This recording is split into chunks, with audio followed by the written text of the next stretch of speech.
ens ocuparem del tema de la televisió. El tema de la televisió i si desinforma. Podríem parlar de la premsa en general, però ens ha semblat que era millor centrar-se en un mitjà, en la televisió, perquè és el mitjà principal en el tema que volem abordar. Què és? Ens estan informant bé o malament i quina relació té amb tot el que està passant.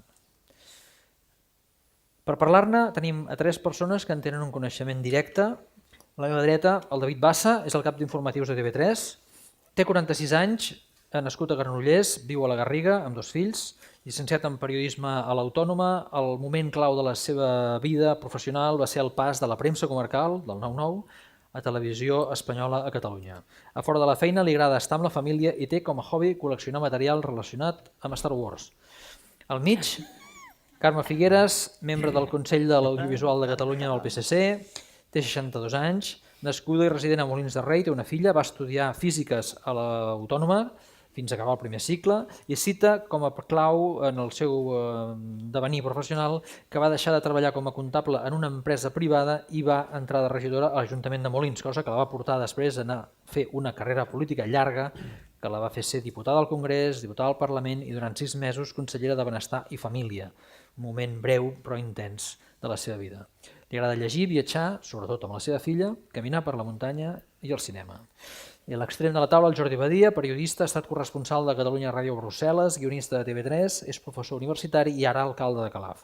Té 55 anys, va néixer a Sabadell, viu a Pujalt de fa anys, té 3 fills de 2 matrimonis, és llicenciat en Humanitats per la UOC i màster en Periodisme per l'Autònoma.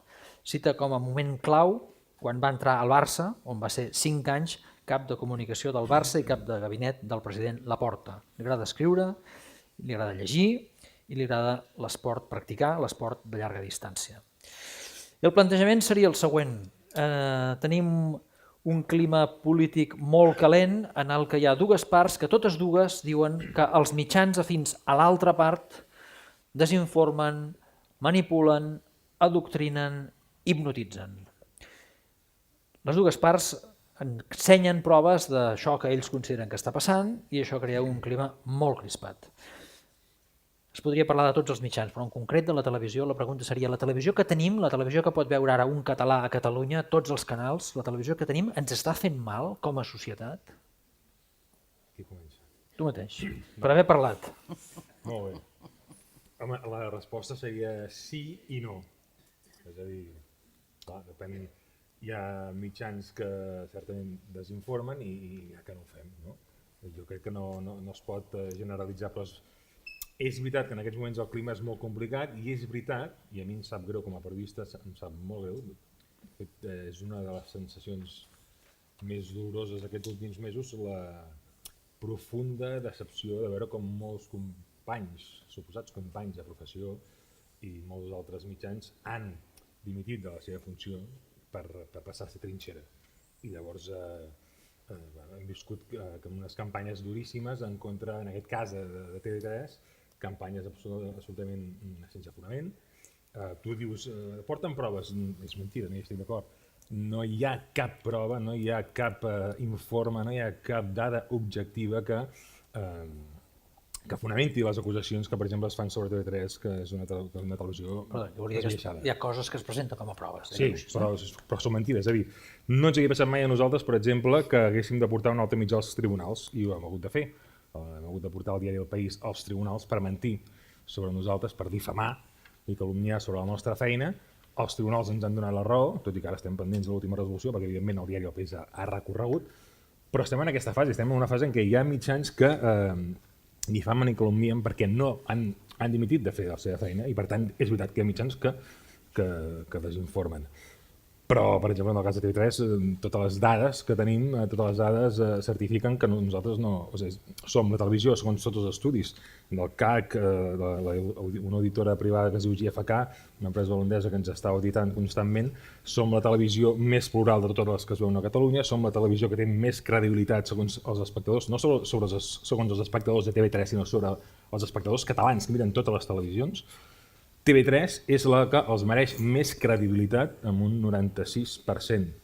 TV3 és la que té la puntuació més alta en tots els rànquings qualitatius d'aquesta empresa. Segons els estudis, les enquestes del Centre d'Estudis d'Opinió del Govern de la Generalitat i segons el CIS, el Centre d'Investigacions Sociològiques del Govern espanyol, la majoria de telespectadors de Catalunya consideren que la televisió més plural i més prestigiosa i més credibilitat de totes és TV3. Per tant, les dades són les que són. Quan en Xavier García Albiol va venir a TV3 després de dir considero que TV3 s'hauria de tancar i tornar a obrir amb gent normal, li vam preguntar, la líder a matins li vam preguntar, escolti, vostè, per dir que aquí no ho fem bé, amb quins informes es basa? Perquè nosaltres tenim els informes del CAC, tenim els informes dels IFK, tenim els estudis del CEO, els estudis del CIS, tenim les xifres d'audiència. Vostè en què es basa? Quines són les dades que vostè, amb les quals basa? I va dir, no, però és evident que sou esbiaixats. No. O sigui, no hi ha dades, és tota una campanya basada sempre en mentides, Per tant, és veritat que hi ha mitjans que desinformen, però TV3, en aquest cas, totes les dades certifiquen que no ho fem. Senyora Figueres. Bé, jo crec que és una mica cofoi el que diu el David. Jo crec que Televisió de Catalunya és una bona televisió. Jo sempre he cregut en el servei públic de la televisió i de la ràdio. Per mi és bàsic i les missions de servei públic són les que marca la llei i la necessitat de veracitat, d'informació, de rigor, de pluralisme, d'equilibri, de neutralitat. Això és una obligació que té el servei públic. Ho té Televisió de Catalunya i ho té Televisió Espanyola. Moltes vegades em diuen, clar, Televisió Espanyola fa el que fa. Bueno, doncs tampoc, és que ni uns ni els altres. La televisió pública, com la BBC o com qualsevol televisió pública, es deu al conjunt de la ciutadania. I ha de fer una televisió pel conjunt de la ciutadania. Jo crec que, a vegades diu, la televisió desinforma, no? TV3 té, si parlem només de televisió, podem parlar també de Catalunya Ràdio, però TV3 té programes magnífics de servei públic, precisament, no? El que passa és que jo crec que, per una banda, se li fa uns atacs que jo no comparteixo, però també crec que aquest cofoisme que té en aquests moments els directius de TV3, que, com el propi David diu, el mateix que diu el seu director davant del Parlament, és excessiu. Per què? Perquè hi ha un deure de neutralitat en el servei públic i no sempre s'és neutral. I casos n'hi ha molts. Jo he hagut de fer molts vots particulars i en puc treure algun amb acords que ha fet el CAC o inclús alguns acords que ha fet el CAC en què et diu, escolta, recordem que cal anar al tanto amb l'equilibri i el pluralisme. I no només és a vegades el pluralisme portar una persona contrària que tingui una visió contrària, no, és el contrast d'idees que realment hi sigui i que aquestes idees a més estiguin equilibrades, en el sentit que hi hagi una capacitat de diàleg i de contrast d'idees. Llavors, a vegades, de manera molt d'allò, aquest equilibri, aquesta neutralitat que tenen obligacions professionals no hi és. És més, els professionals de la corporació, tant si són professionals directament que cobren del sou de TV3, com si són col·laboradors o són col·laboradors a través de, o són professionals a través d'un contracte amb una productora, si fan un programa que és d'actualitat informatiu, no cal només que sigui un teleinformatiu, tenen un deure de neutralitat, inclús d'imatge i de tot el que fan, fora, en els seus blogs, en els seus twitters, tot això no sempre passa. Vull dir que no és tan així. Jo crec que hi ha coses a corregir i que s'haurien de corregir per aquesta credibilitat, però jo crec que és molt important la credibilitat de la televisió pública. I jo crec, i almenys ho sé, perquè clar, jo tinc un entorn, i jo, en el meu entorn, jo vinc de política, com m'explicaves, en un partit d'esquerres, soc d'un poble que és Molins de Rei, i jo tinc un entorn que, si soc del PSC, però vull dir que ara no faig política, fa 8 anys que no faig política, intento no fer-ne en cap moment i ser equànime en el que d'allò. N'he fet una sola manifestació pública, política, perquè tinc molt clar quin és el meu paper. Però molta gent, el meu entorn del poble, em diu que ja no mira TV3 i abans la mirava. I això està passant, hi ha gent com jo. És a dir, jo no em sento identificada amb les tesis independentistes, però en canvi sempre he mirat TV3 i jo sempre quan poso les notícies el primer que faig és mirar TV3. Després pot ser que vegi La Sexta, que vegi altres, i no només per obligació, ho he fet sempre tota la meva vida. Per què? perquè primer t'interessa també tenir la més propera i després vas mirant també altre tipus de... i contrastes, notícies i tot això. No? Però per què passa això? Doncs perquè aquest impuls i aquest relat del procés jo crec que en molts moments ha contaminat, a vegades no conscientment, però ha contaminat aquesta neutralitat en professionals, a l'hora de dirigir un debat, a l'hora de coordinar-lo. És més, és que he portaré uns quants exemples de professionals de TV3 que han dit coses que no havien d'haver dit en el seu moment, i si em dóna temps us els trauré, però que no es poden dir, que no es poden dir perquè signifiquen una presa de partit. I una presa de partit, un professional d'un mitjà públic no la pot fer. Un professional d'un mitjà privat pot fer una presa de partit, tampoc pot desinformar, perquè realment tenim un problema en aquest país amb les televisions privades que tenim. La pública, de Televisió Espanyola, espero que es pugui arreglar i que facin la llei nova i que tot això, jo tinc esperances que això pugui canviar, no? Perquè també Televisió Espanyola ha deixat de ser el que havia o intentava ser o de seguir, ha perdut molt en aquest sentit i per això també, a més, li ha anat molt malament i ha perdut molta credibilitat. Però espero que això canviï. Però a més també té un consell de professionals, d'informatius, que realment es planten davant del que consideren una manca de veracitat, el que consideren una desinformació, que consideren que una notícia s'havia d'haver donat i no s'ha donat. Aquí no hi és això, i no hi és. I quan hi ha hagut problemes, perquè és lògic que n'hi hagin, no surt, no ho fan, perquè en aquests moments l'única cosa que transcendeix són els temes més de tipus intern i de tipus de reivindicació sindical o professional, que és totalment lícita, però no en aquest sentit. El Consell de Professionals de Televisió Espanyola ha anat fins i tot a Brussel·les. I jo no dic que estiguem en el mateix nivell, però jo vull que la meva televisió sigui la televisió de tots, perquè la paguem entre tots. I no sempre m'he sentit amb la televisió de tots. I ja dic que sóc una ferma defensora del servei públic. Senyor Badia.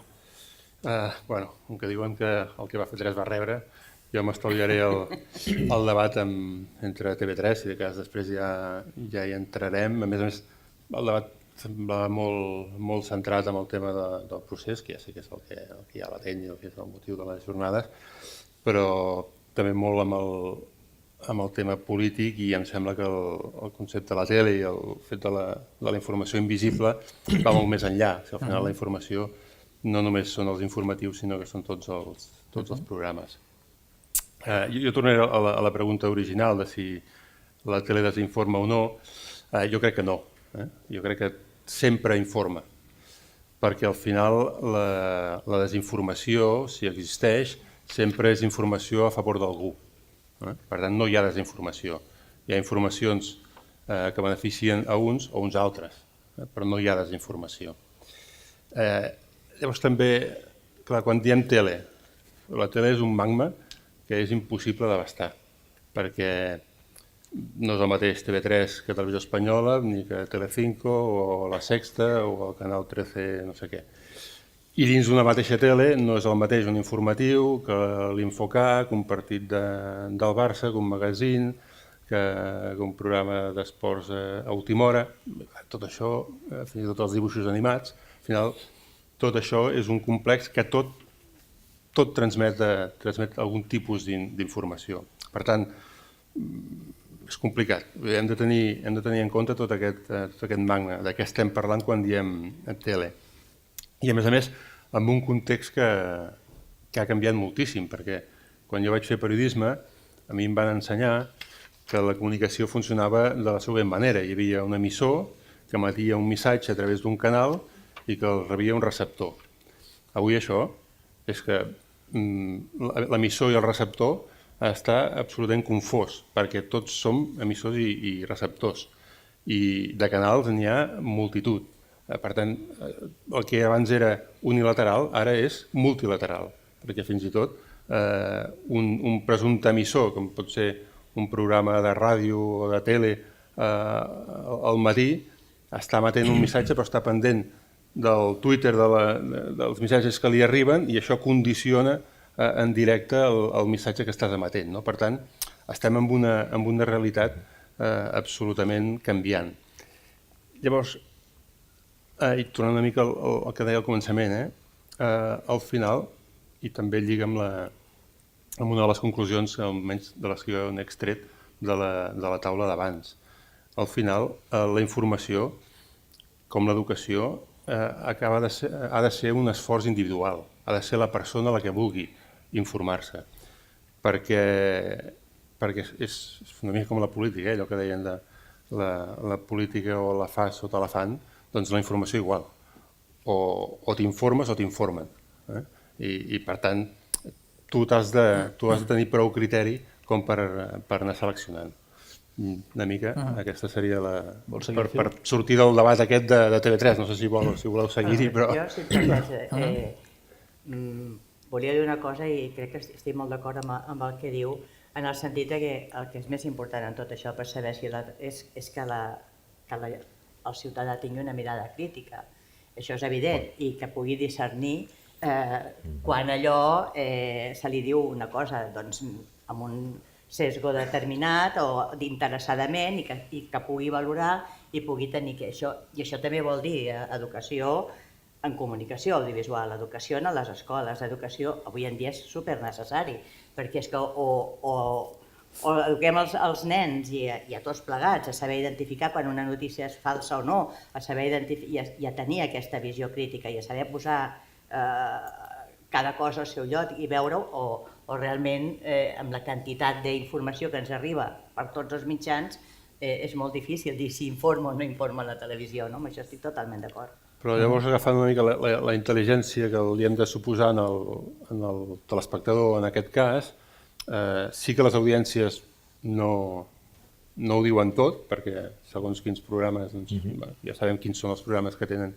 més audiència, però si anem amb els informatius, que seria una mica el model, doncs si pressuposem que el telespectador no és idiota i que per tant té aquestes eines per triar, doncs les audiències una mica marquen en cada moment quins són els informatius que estan informant més correctament o d'una manera més neutra o que apel·len a l'esperit crític del telèvol. El que passa és que quan es posen exemples o quan s'expliquen en unes televisions, en unes altres, coses d'aquestes que crispen molt a la teva parròquia, normalment no s'acostumen a exposar exemples de coses dites en informatius, sinó són en tertúlies, en magazins, en programes... És a dir, una mica el problema no està tant dintre dels informatius, que això sí, a TV3 avui han obert amb tal cosa i a Antena 3 anava a la notícia 24, però això no crispa, no emprenya la gent. Són altre tipus de coses. Potser és el fet que la política s'hagi ficat en espais on el que hi ha és show, és espectacle, no és on hauria d'haver-hi la política, potser, no? El que està passant a Catalunya és que el procés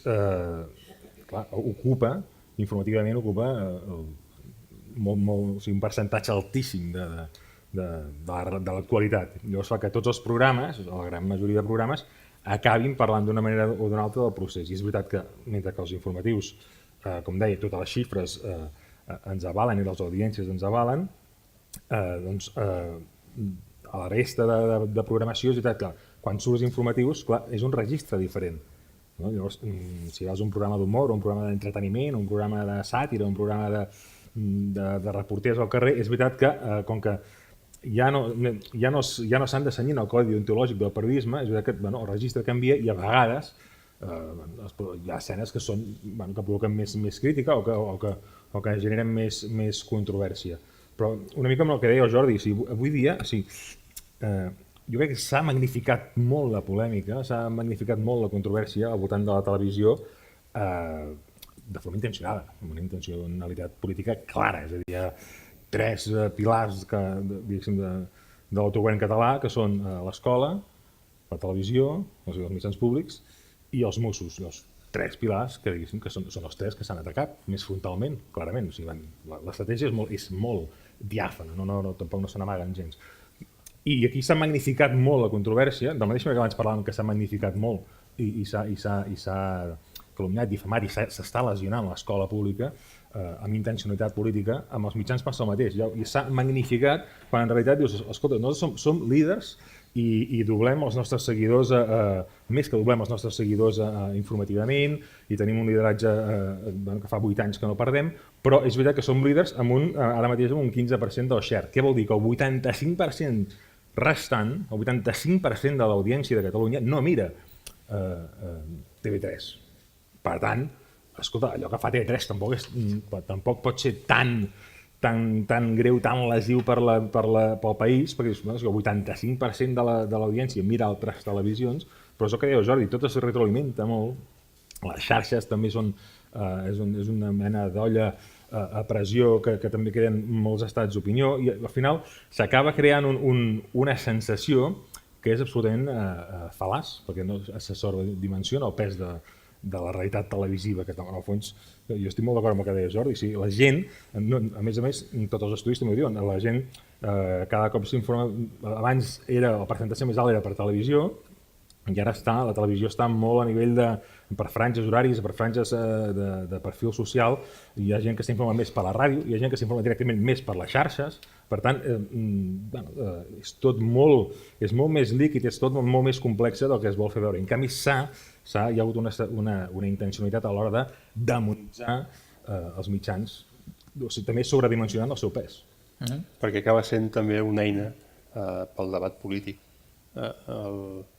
Al final, tota la informació ja fa temps, i això ja està molt teoritzat, i s'ha convertit en un espectacle. Estem a la societat de l'espectacle, i per tant la política té com un argument més, com forma part de la seva estratègia, tot el missatge que es pugui...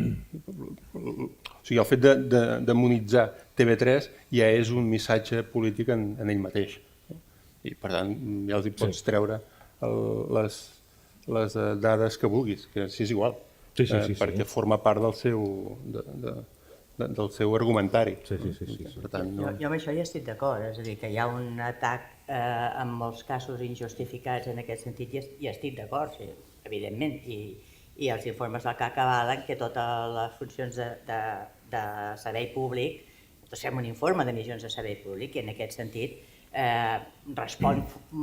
surt en bona nota TV3 en relació a aquelles missions que té l'obligació de fer, que li marca la llei de cara a la ciutadania de Catalunya en tant que servei públic. Ara, el que no pot ser és que és veritat que pot ser una eina anar contra TV3, però que tampoc pot ser TV3 és una eina per aconseguir res en política. I això tampoc ho pot ser. No ha de ser la televisió pública, això. Totalment d'acord. Bueno, però és que el propi director de TV3 això ho ha dit. TV3 és una eina que nosaltres tenim perquè el poble de Catalunya, és que això ho ha arribat a dir. Sí, però això no és construcció política.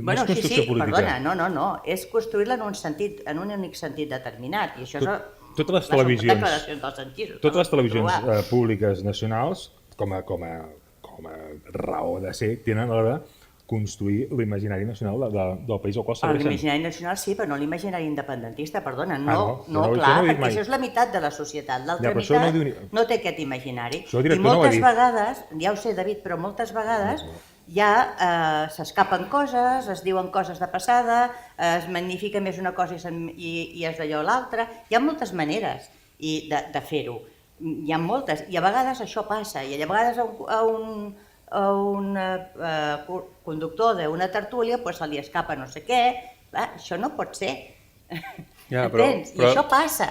Llavors, clar, què passa? Que dona la imatge... Precisament tu t'has de carregar de raó contra aquesta d'allò, t'has de carregar de raó i no ser tu l'eina d'un procés determinat. Tu has de ser l'eina del país, l'eina per fomentar una llengua i una cultura, que és l'eina per fomentar la convivència, que això és una altra de les coses que ha de fer la televisió pública. Clarament, i tant. Clarament. I això com? Amb equilibri i en neutralitat. I de veritat, David, sempre hi ha equilibri i neutralitat. El programa FAC sempre té... Els informatius, bastant més, t'ho reconec. El programa Preguntes Freqüents sempre és neutral. Jo no podré... Jo em manifestaré quan m'hagi de manifestar amb els acords, però jo t'ho pregunto a tu. No ho puc dir jo, si ho és o no. El programa Preguntes Freqüents cada dissabte és diferent. Bueno, sí. Clar, hi ha dissabtes que ha estat molt criticat perquè hi havia l'advocat de Vox i la gent considera que no hi ha de ser perquè no representa cap partit amb representació parlamentària, perquè és ultradreta.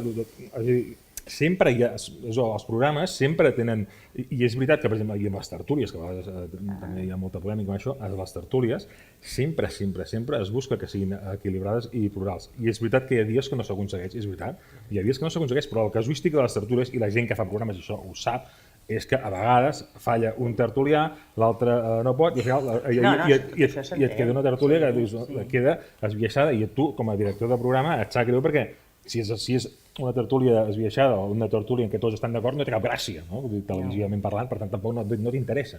Vull dir que al final és el que deies, es magnifica molt. Són 4, n'hi ha un, això passa moltes vegades, n'hi ha un que és el discordant i els altres 3 que... Passa, però aviam, passa molt. A mi m'agradaria fer una reflexió sobre el concepte de neutralitat, perquè recentment, com a alcalde, també vaig rebre una... Dels professionals, perdona. Sí, no, no dels que van de tertulians. No, sí, jo ho sé, fins i tot, em refereixo en general al concepte de neutralitat com el tenim entès, no? I ho dic perquè, a més, com a alcalde també fa poc vaig rebre una carta en què em demanaven que garantís la neutralitat del poble, no? Clar, al final neutralitat què vol dir? O sigui, neutralitat no és l'absència d'opinió, l'absència de debat, sinó al contrari, és poder fomentar el debat, permetre que hi hagi el debat. Per tant, no és que no hi hagi opinió, que al final sembla que s'apel·li a una objectivitat que no existeix. En periodisme n'hi ha res, no es pot ser objectiu, no existeix objectivitat. Tu a un periodista no li pots reclamar objectivitat, l'únic que li has de reclamar és rigor i honestedat. I a partir d'aquí, és el mateix com una mica que es parlava abans amb ensenyament. Tu no pots pretendre que el professor sigui neutral o objectiu. Té un posicionament. El que li has de demanar és que sigui rigorós i que sigui honest i que, per tant, exposi el seu pensament i permeti que la resta de pensaments es puguin expressar, que hi hagi aquesta àgora de debat. I això jo crec que TV3 ho fa força bé, que algun programa, perquè si anem a les anècdotes, segur que trobarem anècdotes en cada programa i que s'hi ha d'infocar i que s'hi van posar uns dibuixos animats en què no sé què passava. És un programa fantàstic, però que segur que també trobaríem el cas aquell dia que no va ser prou, que va ser una mica esbiaixat. Però aquesta neutralitat és un concepte trampós. Per exemple, el concepte aquest de neutralitat, fins a quin punt pot arribar a ser equívoc? Un exemple clar és l'última campanya electoral de les eleccions del 21 de desembre. A TV3 vam rebre 14 denúncies per part de PP i Ciutadans davant de la Junta Electoral, primer provincial i després central. Inicialment, la Junta Electoral provincial tombava totes les denúncies perquè no veia cas. Però llavors recorrien els partits i anaven a la Junta Electoral Central. I la Junta Electoral Central es manava la plana de la Junta Electoral Provincial, donava la raó als anunciants i ens coaccionava la nostra feina. Finalment, la Junta Electoral Provincial ja donava la raó als anunciants per haver-se d'estalviar l'esmena constant que els hi feien des de Madrid.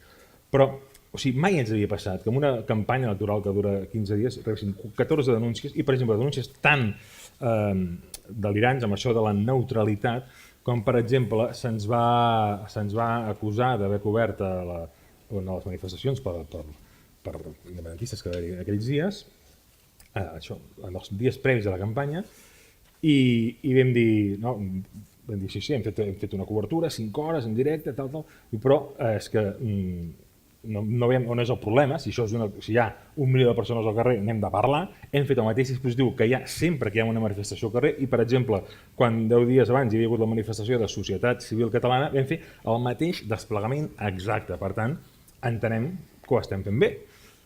I la Junta Electoral Central diu, vostès han de pagar una multa, han de ser castigats perquè van permetre la manifestació independentista. I diem, però si i la unionista també. Però ningú va protestar. La unionista, com que ningú l'ha denunciat, no la tenim en compte. Doncs ja està. O sigui, aquest era el punt de deliri. I se'ns va prohibir cobrir la manifestació dels 50.000 a Brussel·les perquè deien que era un acte electoral. I llavors, aquell dia et trobaves que TV3, la televisió pública de Catalunya, amb 50.000 catalans manifestant-se a Brussel·les, no podia fer la retransmissió en directe, mentre que La Sexta, Telecinco i 4 ho feien. Per què? Perquè era actualitat informativa. Però nosaltres no ho podíem fer. nosaltres no podíem cobrir l'actualitat informativa. És a dir, se'ns ha coaccionat sistemàticament en nom d'una suposada neutralitat que, com diu el Jordi, és absolutament fal·laç, perquè neutralitat no vol dir no haver d'informar. Si hi ha molta gent al carrer i s'està manifestant, tu has de poder-ho explicar. Si no, és que per ser neutral no has d'explicar-ho, això. Hem arribat a aquest punt. No, això, jo estic d'acord que no ha de ser així, però i és veritat que la neutralitat no existeix amb ningú. Jo he de ser neutral en el que faig i és molt difícil separar el que un pensa de la seva... Bueno, absoluta no existeix, estic d'acord, i això ho diuen tots els experts. Ara, tampoc estic d'acord en que un professional pugui opinar tot el que vol. No senyor, no pot opinar un professional quan està fent una informació i quan està... Un professional del mitjà públic, perdona, no es poden fer opinions personals. El que un ha de fer és opinar, donar tots els punts de vista i donar veu a tots els punts de vista, però ell no pot manifestar la seva opinió personal. No, escolta, ho diu el llibre d'estil, Els informatius no es fa mai, això. Ho diu el llibre d'estil, però així de clar, i ho diu la llei, és normatiu, això, Ho sap perfectament el David, que això no es pot fer. Ara m'estàs dient que la Mònica Terribas no pot fer una portada. Perdona, a les 8 del matí. A les 8 del matí no pot fer una portada. De fet, les portades és un problema greu amb el tema de la... Clar que no, vols que llegeixi el llibre d'estil, el que dius sobre les portades? Home, no, clar, és que t'ho diré... No, i és que és d'obligat compliment. Diu precisament això, que poden posar elements valoratius sobre la taula en els sumaris radiofònics o portades, és el que diu el llibre d'estil, però no poden emetre opinions personals. Això és el que diu. I no pot. Perdona, si no s'ha de canviar la llei, però la llei és aquesta. Aquest és el llibre d'estil de la corporació que desenvolupa un mandat marc, que desenvolupa les missions de servei públic. I és d'obligat compliment. I saps perfectament que això no pot ser així. Vull dir, no poden. Les portades de la Mònica Terribas, que posa d'exemple en Jordi, la Mònica Terribas no opina, no diu jo crec que, jo penso que, no ho diu això. Jo hi tinc un vot particular d'una en què sí, i justifico que sí. No sempre és així, però moltes vegades sí, que ella pren posicionament i pren partit. I els professionals de la corporació que fan informatius i la Mònica Terribas fa un programa informatiu, no pot prendre posició. És un programa informatiu d'autor. Perdona, no val. Un programa d'autor és una altra cosa, David. Un programa d'autor és un sense ficció que es dedica a l'1 d'octubre o que es dedica a un tema i evidentment és d'autor i tu tens aquella visió. Això, a veure, i potser la gent no ha entès que jo he votat en el CAC que un sense ficció, que és la visió d'aquelles persones que van viure l'1 d'octubre i de les seves vivències, és correcte.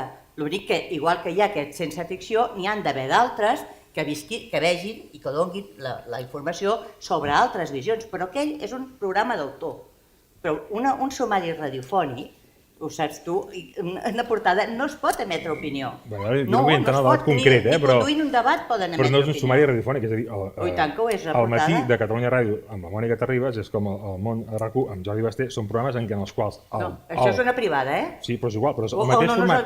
No és igual, no estan obligats a lo mateix. No estan, correcte, no estan regits pel mateix reglament, però tots són un programa d'autor en el qual l'audiència busca el perfil, i com diu el Jordi, en aquests programes en el qual la personalitat del periodista és molt important, que insisteixo, ara no estem parlant dels informatius, sinó d'un programa diferent, l'important no és tant que sigui 100% neutre, 100% escèptic, sinó que l'important és que sigui rigorós i honest. És a dir, si tu ets rigorós, si tu ets honest,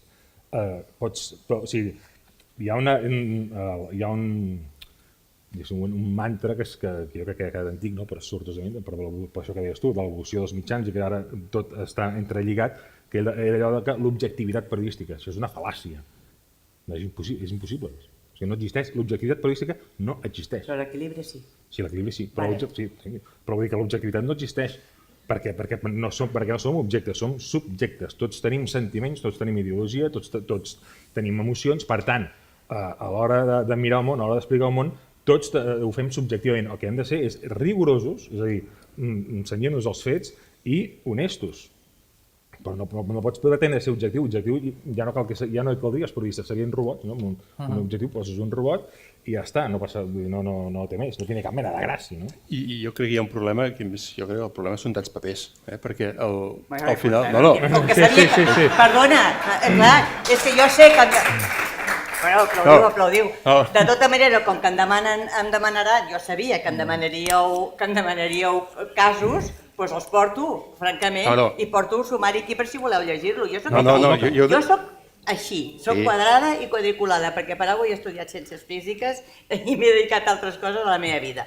Però, clar, portar papers, tinc l'obligació de portar. No ho deia per aquests, he assenyalat aquests, però he assenyalat aquests, però no ho deia per aquests, vull dir que està molt bé portar documentació. Jo ho deia en el sentit de l'accés aquest de regulació, perquè quan te poso l'exemple de la Mònica Terribas, doncs em dius, no, perquè el llibre d'estil del punt no sé què diu que tal i qual. Bueno, és que segurament el problema és que això està regulat, perquè després a la Mònica Terribas li direm que competeixi amb el Basté, que evidentment fa portades i opina al mig de la tertúlia i tal, no? Un moment. Sí, perquè li demanarem, perquè després direm, és que mira, en RAC1 està aquí i Catalunya Ràdio amb diners públics i no sé què, això no funciona. I clar, li estem lligant les mans. Amb l'exemple més clar, que és on volia anar a parar, és amb el moment de les campanyes electorals. Clar, si els polítics, en comptes de ficar-vos a regular com han de ser les campanyes electorals i si tants minuts aquest i tants minuts altres, deixéssiu el criteri dels professionals i demanant-los rigor i honestedat, que és el que han de tenir, segurament farien unes campanyes electorals més equilibrades, més neutrals i donarien més sortida al debat perquè tractarien exactament els temes que són notícia a cada moment, que no pas de dir a aquest li toquen 3 minuts, a aquest li toquen 30 segons, i ara ha de sortir aquest, i ara ha de sortir l'altre. I això és... Sí, d'acord, jo no soc favorable als blocs electorals. Però això són tots aquests papers que es van fent i el llibre d'estil diu això... No, perquè és que el servei públic és el servei públic. El servei públic es deu a tothom i el servei públic ha de fer per tothom, i no pot ser que un professional expressi la seva opinió des del servei públic. No, que ho faci quan a casa seva, amb els seus amics o quan fa una altra cosa, però no mirant a càmera a tothom des del servei públic. Ho sento, però no és el cas. Per què? Perquè, i això, mira, la BBC no fa gaire va cridar l'atenció a tota una sèrie de periodistes perquè es van posicionar unes periodistes dones, i fixa't que la BBC, amb això és l'exemple del rigor en el servei públic, també fallen, també tenen coses, i l'Ofcom també els està dient aquí us heu equivocat. Clar que sí, per això està, però és l'exemple del rigor perquè s'havien manifestat a favor d'aquella periodista que vivia, que era corresponsal, no sé si a la Xina o al Japó, i es va queixar que cobrava menys que altres companys que estaven fent la mateixa feina. I els hi va dir, i els va advertir, i l'Ofcom li va donar la raó, els va advertir que no podien posicionar-se des del micròfon en aquest tema. Imagina't. És que no poden fer opinions personals. Deixeu-me un moment fer una connexió amb l'exterior. Tenim aquí el secretari del Col·legi de Periodistes a la Catalunya Central, el Jesús Segués, que si li acosteu un micro potser li vindria de gust fer algun comentari o pregunta entorn d'aquesta discussió que estem tenint ara sobre públic i privat i sobre si la televisió ens està fent mal o no. Sí, bona tarda. Jo, com a periodista, per entendre'ns, el que faré serà preguntes directament. I així d'aquesta manera passo la pilota un altre cop cap a la taula. El director de serveis informatius de TV3 volia demanar-li si els professionals de TV3, els informatius, s'han hagut d'autocensurar. Per exemple, tema presos polítics, no. Polítics presos, polítics que estan empresonats, els empresonats, els exiliats. A la representant del CAC volia demanar-li si no pot ser que el CAC pugui actuar amb més celeritat, perquè hi ha moltes vegades que surt un cas d'alguna cosa que ha passat al cap fa, jo que sé, un mes, i dius ara no té gaire sentit que el CAC expliqui com ha anat el tema i s'ha sancionat, s'ha multat, el que sigui, si això ja ha passat. I amb l'alcalde, entendre'ns, volia demanar-li, ha comentat que el tema de les audiències marquen quin tipus d'informatius tenen més. Jo m'he apuntat veracitat, no has dit això, però alguna cosa així, credibilitat tampoc, però una cosa així. Com que estem parlant en general de televisió, no només de temes informatius, això no passa precisament amb els programes d'entreteniment, no? Més aviat. Potser els que tenen més audiència no són precisament els millors o els més educatius, precisament també parlant d'educació. Molt bé. Els tres temes. Comencem per aquesta punta? Sí.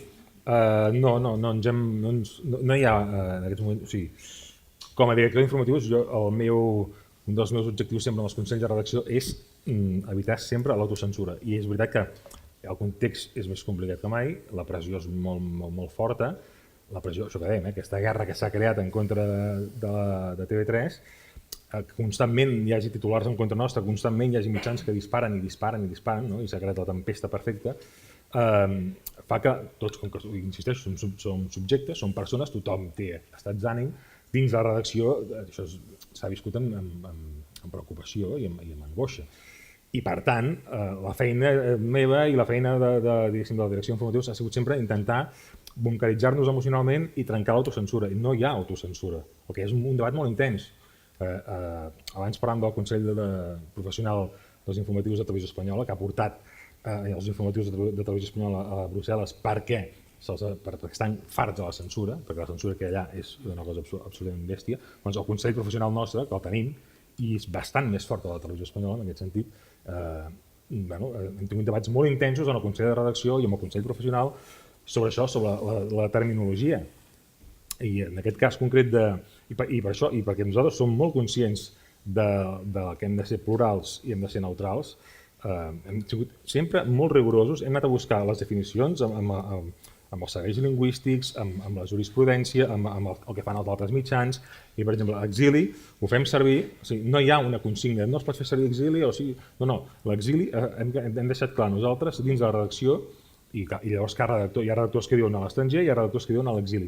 L'exili es pot fer servir perquè la definició de l'Institut d'Estudis Catalans diu que una persona exiliada és una persona que està fora del seu país per força, ja sigui per motius religiosos, polítics o d'ètnia, però poden ser diversos els motius, però que està fora sense voler-ho estar. Per tant, això s'ajusta, segons els serveis lingüístics.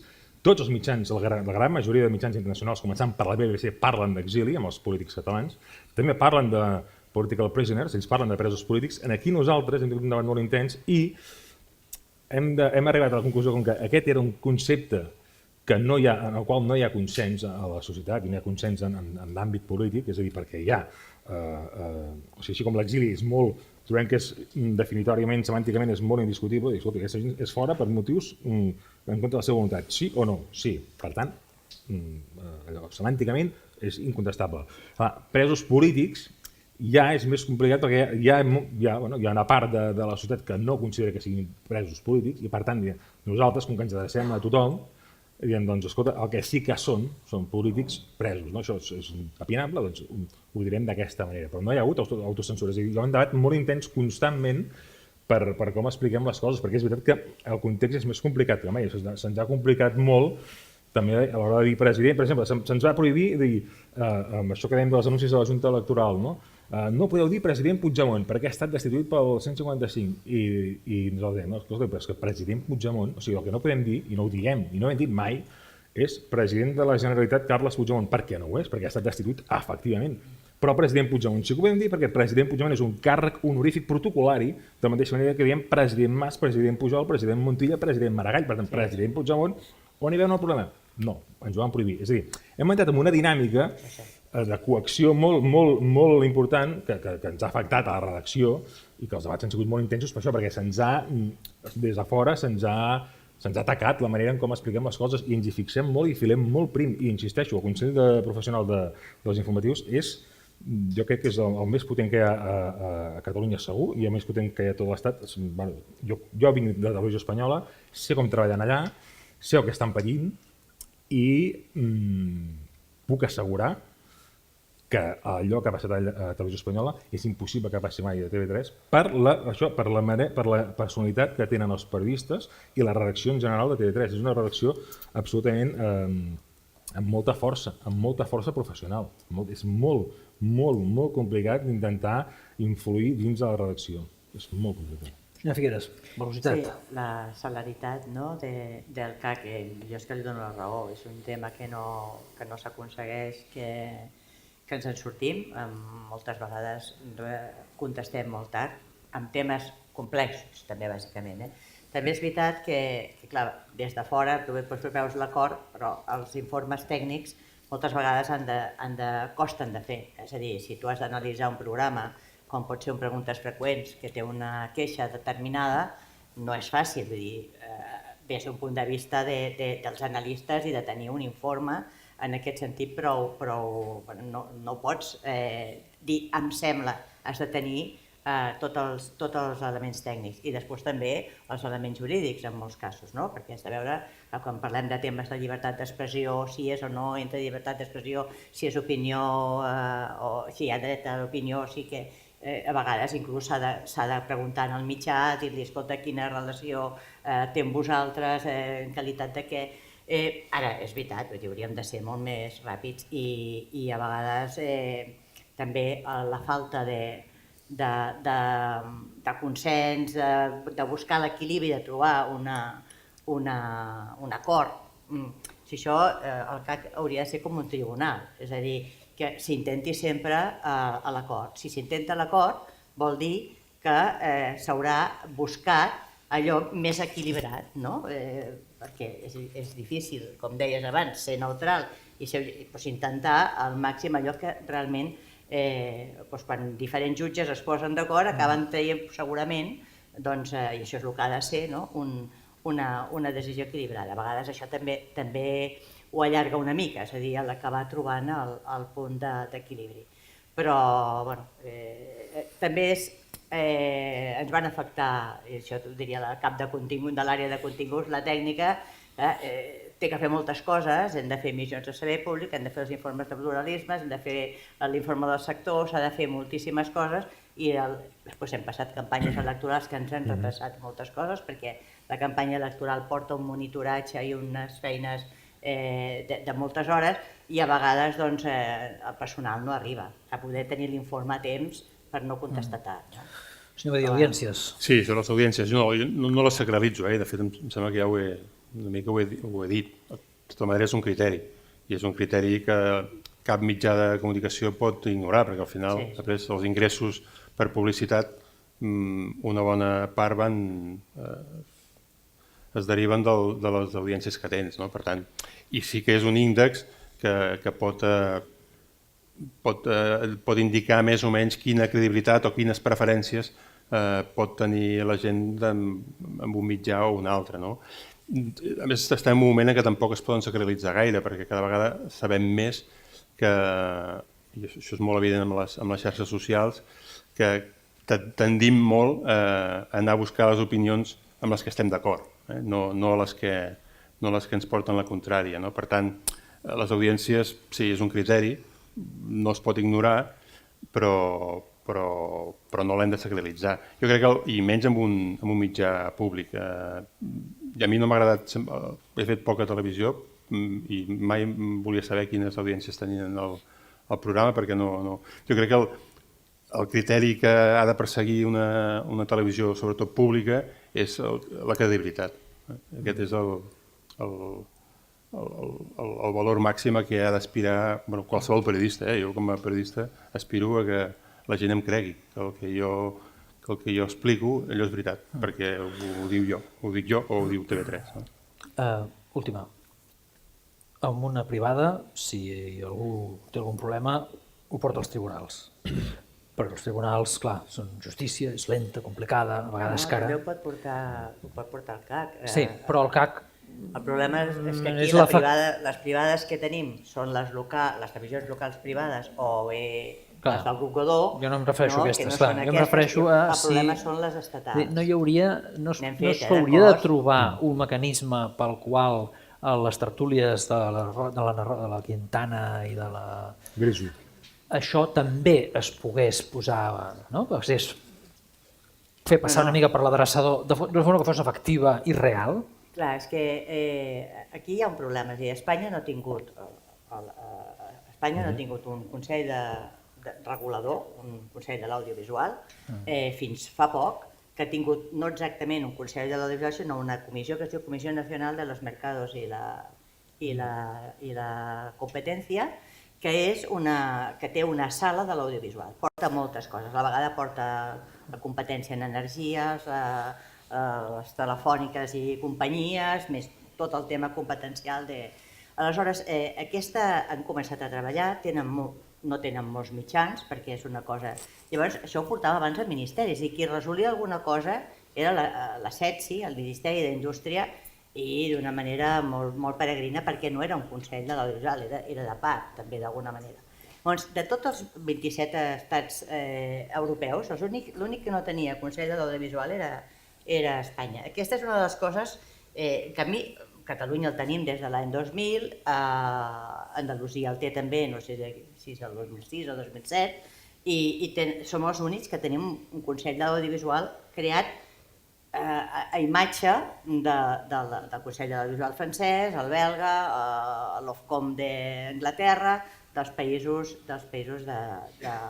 europeus. Bé, això falta encara, perquè hem començat a treballar amb les privades, que són les que tenen la competència, sobretot en temes de publicitat, en temes de protecció de menors, i aquí els estan sancionant i molt, però no han entrat encara en el tema pluralisme. Estan començant, estan començant a fer alguna cosa, però encara no han entrat. Llavors, el CAC, per exemple, va fer un acord, no fa gaire, que jo vaig votar a favor, sobre espejo público, sobre una queixa que havíem tingut d'unes notícies que es van donar a espejo público, que clar, que no deixa de ser aquest problema dels programes d'actualitat, que a vegades són entreteniment, però clar, estàs parlant de temes d'actualitat, política o no política, i per tant has de separar molt clar que és opinió d'informació, però la informació s'ha de donar veraç, perquè hi ha opinió allà, no? Aleshores, què passava allà? No és que no hi hagués veracitat, sinó que no es va donar veu a l'altra part. Hi havia unes acusacions de la Universitat Autònoma que podien tenir o no tenir raó, però no es va donar la veu a la Universitat Autònoma fins a cap de 10 programes, que va anar d'això. No pot ser. I això ho hem enviat, ho hem resoldre i ho hem enviat a la Comissió Nacional a veure què diuen. Nosaltres què hem fet? Ho hem enviat amb els informes de l'àrea de continguts, amb totes les transcripcions del que es va dir, de quan van anar, dels 10 programes, qui va anar, cada vegada que vam parlar del mateix tema, sense haver donat veu a la part afectada, que podia tenir, ja et dic, nosaltres no entenem qui té raó o no, com a mínim el que sí que hi ha d'haver és el dret a donar la versió contrària. I ens estem esperant a veure què diuen. Hi ha una asimetria, diguem-ne, en el control entre les dues parts. Jo crec que això ho milloraran. També és veritat que es va veure, i això semblava que hi havia en el Congrés de Diputats que s'havia de separar, que no podia seguir en un únic organisme tot, i que hi ha voluntat de fer com a mínim dividir-ho en dos organismes.